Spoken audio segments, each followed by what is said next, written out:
गिनती की किताब 16वां अध्याय वचन 41 से लेकर 50 तक हम आपके लिए पढ़ेंगे। दूसरे दिन इस्राएलियों की सारी मंडली यह कहकर मूसा और हारून पर क्रोधित होने लगी, बुड़बुड़ाने लगी कि यहोवा की प्रजा को तुमने मार डाला है। वचन 42 को अगर पढ़ें तो जब मंडली के लोग मूसा और हारून के विरुद्ध, परमेश्वर के दास के विरुद्ध इकट्ठे हो रहे थे, तब उन्होंने मिलाप वाले तंबू की ओर देखा और देखा कि बादल ने उसे छा लिया और परमेश्वर का तेज दिखाई दे रहा है। आमीन। ओके, परमेश्वर का तेज दिखाई दे रहा है। तब मूसा और हारून मिलाप वाले तंबू के सामने आए।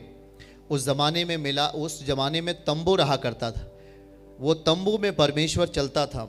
एक वाचा का संदूक होता था और वह वाचा का संदूक तंबू में वास करता था। जहाँ जहाँ परमेश्वर जाते थे वहाँ वहाँ वो तंबू जो परमेश्वर का था वो चलता जाता था। आमीन।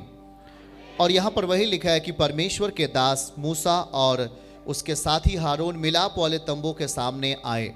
और फिर वचन 44 में लिखा, तब यहोवा ने मूसा और हारून से कहा, तब परमेश्वर ने अपने दास से कहा, तुम उस मंडली के लोगों के बीच से हट जाओ कि मैं उन्हें पल भर में भस्म कर डालूं। तब वे मुंह के बल गिरे। प्रभु के दास जो अभिषिक्त थे वो मुंह के बल गिर गए। और क्या कहा?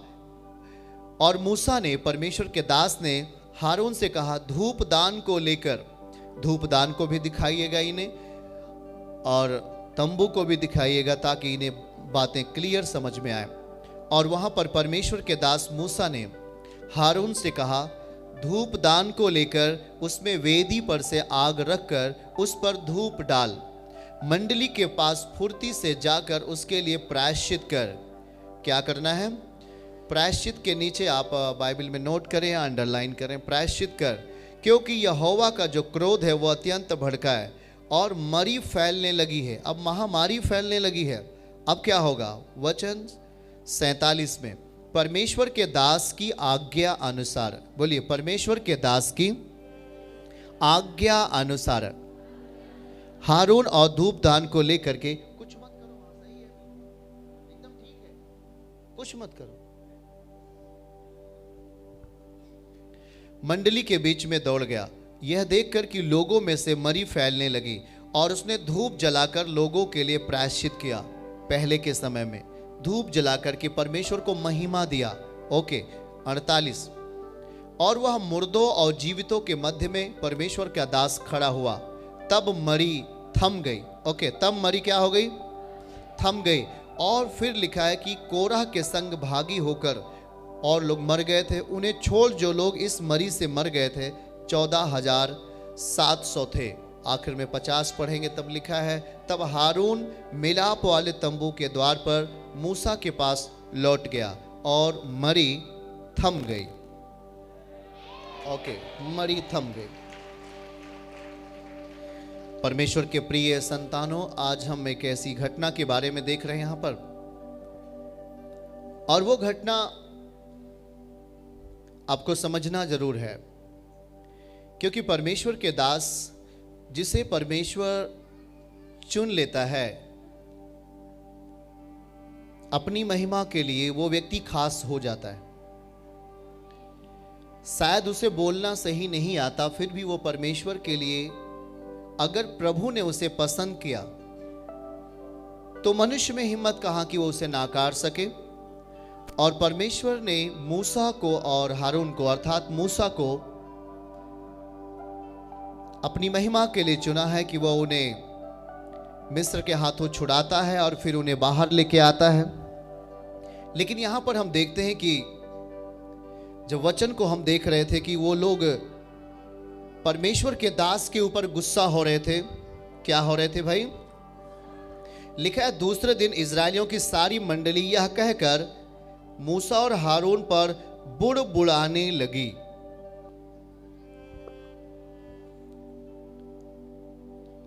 याद रखना है कि परमेश्वर जब आपको वचन देता है तो वो किसी न किसी एक चुने हुए व्यक्ति के द्वारा आपके पास संदेश को सही रूप में पहुंचाने का प्रयास करता है प्रभु।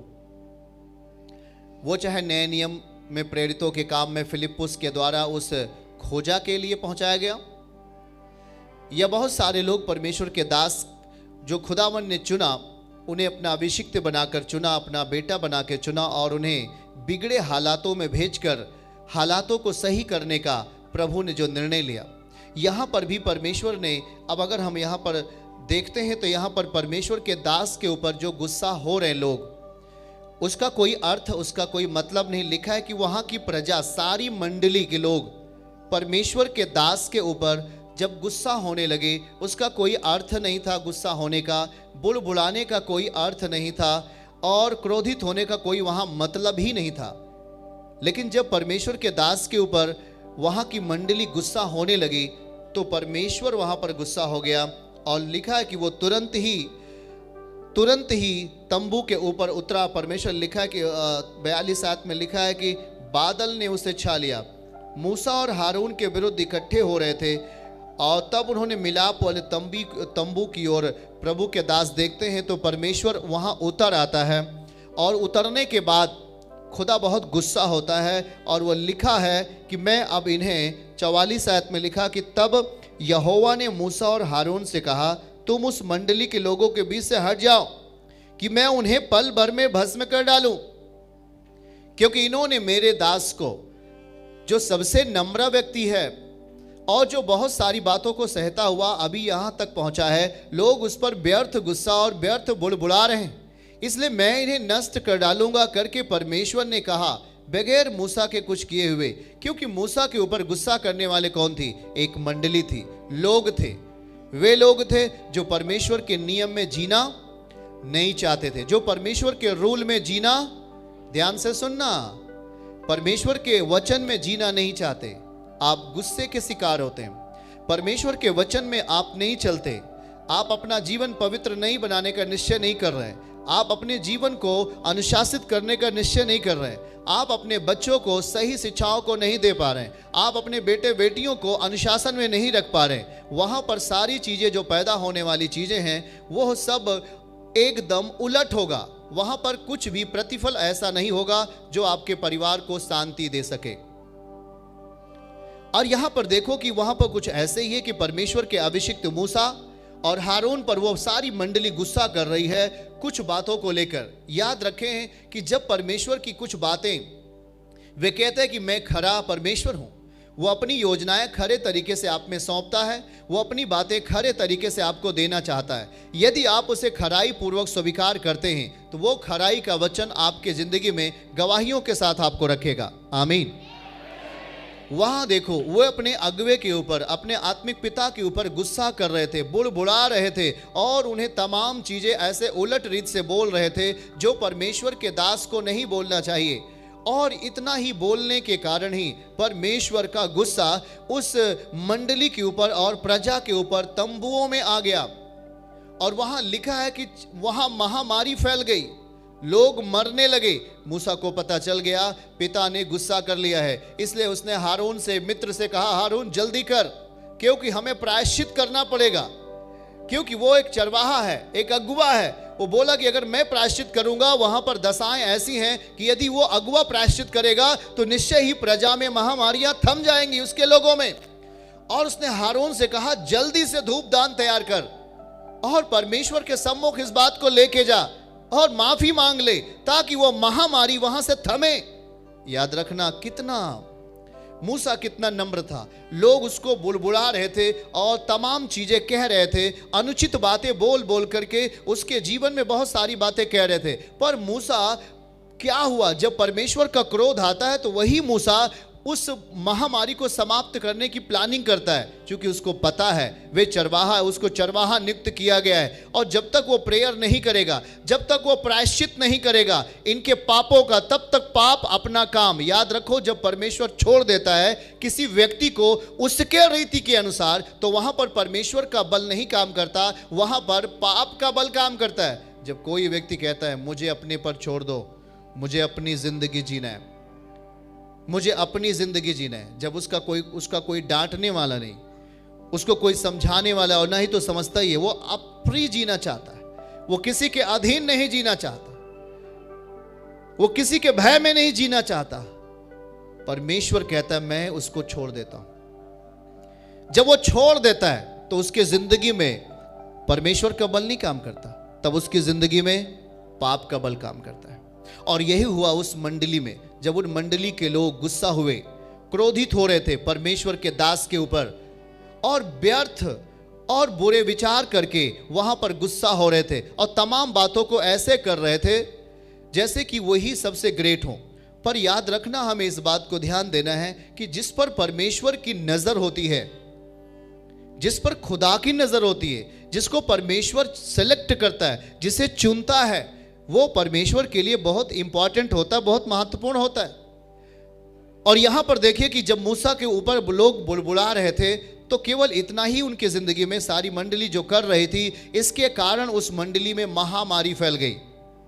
क्या फैल जाती है? वहां एक महामारी फैल जाती है और लोग अपने आप को सही दशा में नहीं देख पा रहे हैं और उनकी अज्ञानता एक महामारी को लेकर आती है। सुनना जरा, मनुष्य की अज्ञानता महामारी को लेकर आती, यह हकीकत। और वहां यही लिखा गया 46 में लिखा, मूसा ने हारून से कहा, धूपदान को लेकर उसमें वेदी पर से आग रख। आग क्या करती है? लोगों को पवित्र बनाती है। आमीन। परमेश्वर का आग हमें क्या बनाता है? हमें सच्चाई में जीने का ताकत देता है, हमें पवित्रताई में चलने की सामर्थ्य देता है। और यहां देखना, आग रखकर उस पर धूप डाल, मंडली के पास फुर्ती से जाकर उसके लिए प्रायश्चित कर। मनुष्य के जीवन से पाप का बल तभी खत्म होता है जब वो प्रायश्चित की दशा में आता है। मनुष्य पाप में ही पैदा है, पर जब वो अपनी लाइफ को परमेश्वर के समीप लेके आता है तो उसकी जिंदगी में एक सबसे बड़ा तरीका होता है, और वो तरीका है प्रायश्चित का। यदि मनुष्य प्रायश्चित ना करे तो वो कभी भी अपनी जिंदगी में रिलैक्स नहीं पा सकता। और हम जब यीशु पिता के निकट आते हैं तो वो हमें अपने वचन से बात सिखा रहे हैं। आज एक मनुष्य पापी होता है और पाप का बल उसके बच्चों में, उसके नाती पोतों में भी काम करता है। एक पिता दारू पीने वाला होता है तो उसके बच्चे भी दारू पिएंगे, आप कितना है उनको ज्ञान क्यों ना सिखा दें। लेकिन जब वो सच्चाई के निकट आएगा, जब उस अलौकिक सामर्थ्य के निकट आएगा, तो उसे यह पता चलेगा कि मेरे पिता के जीवन में उनके पिता का जो श्राप था, जो एक नशा करने की जो लत थी, जो व्यभिचार करने की जो एक लत थी, जो बुरे काम करने की जो एक लत थी, जो परमेश्वर के विरोध में काम करने का एक आदत था, वो कैसे छूटेगा, किस तरीके से छूटेगा। अब यहां देखिए, परमेश्वर के दास के विरोध में कहने मात्र से वहां पर महामारी फैल जाती है। और वो महामारी कैसे दूर होगी, हमें समझना है कि वहां पर लिखा, मूसा ने हारून से कहा, जल्दी से जा और धूपदान को तैयार कर और परमेश्वर के सामने चला जा और प्रायश्चित करना है। रिपेंट, प्रायश्चित।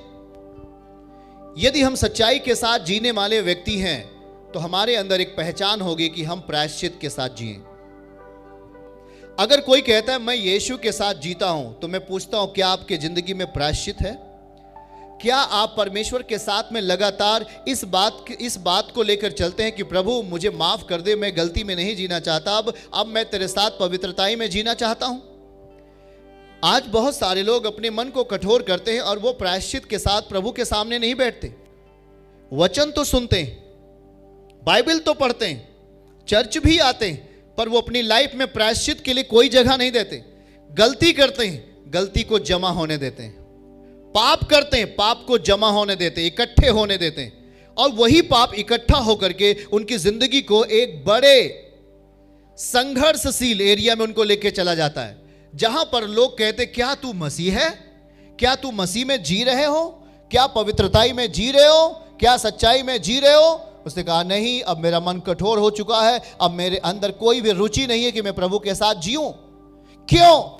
जब आप प्रायश्चित के साथ अपना जिंदगी शुरू करोगे तो वही है जो पाप को काट देता है, पाप के बल को तोड़ देता है और आपको एक सही दशा में खड़ा कर देता है। एक व्यक्ति जब अपनी गलती को मान लेता है तो वो नए सिरे से जन्म पाने वाला व्यक्ति बन जाता है। याद रखना, आप जब प्रभु के साथ आ गए हो तो आपको किस तरीके से जीना है ये परमेश्वर आपको सिखा रहे हैं। आप उससे सामर्थ, आप उससे शक्ति, आप उससे आशीर्वाद प्राप्त कर सकते हो, पर हमें प्रायश्चित के साथ चलना है। हमारे विश्वास के अंदर प्रायश्चित होना चाहिए। हे प्रभु मुझे माफ कर, आज मैंने किसी को भूल से गाली दे दिया करके हम घुटना टेक करके माफी मांगकर उस गलती को फिर से दोबारा ना करें। ऐसा प्रभु के सामने कहने मात्र से ही हमारे अंदर की जो पाप, जो जुबान से निकले हुए व्यर्थ चीजें हैं और उससे बना हुआ जो पाप का बल है, तुरंत ही टूट जाता है।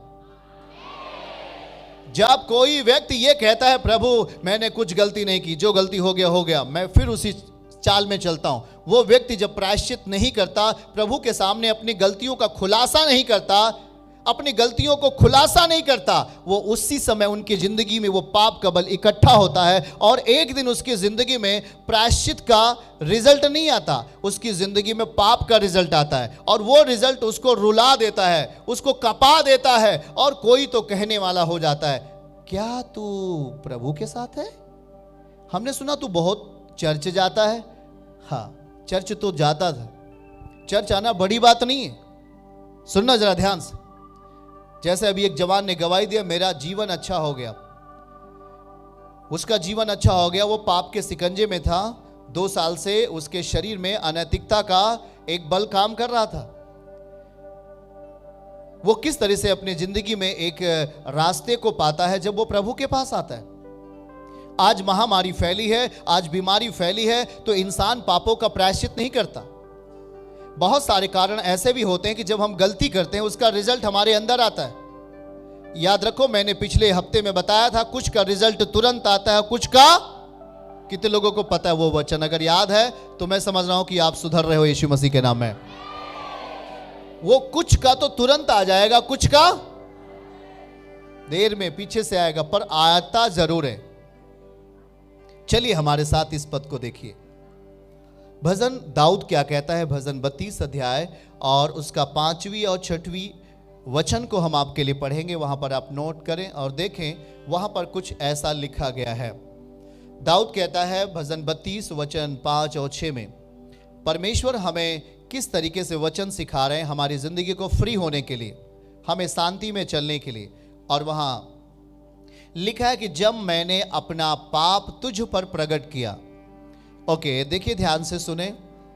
जब मैंने अपना पाप, दाऊद कहता है कि जब मैंने अपना गुनाह, अपना पाप परमेश्वर के सामने प्रकट किया और अपने अधर्म को हमने छुपने नहीं दिया, उसका खुलासा किया प्रभु के सामने और कहा कि मैं यहोवा के सामने अपने अपराधों को मान लूंगा, तब तूने मेरे अधर्म और पाप को क्षमा कर दिया। ओके, वचन 6 को आइए और वहां ध्यान से सुनिए इसके बाद।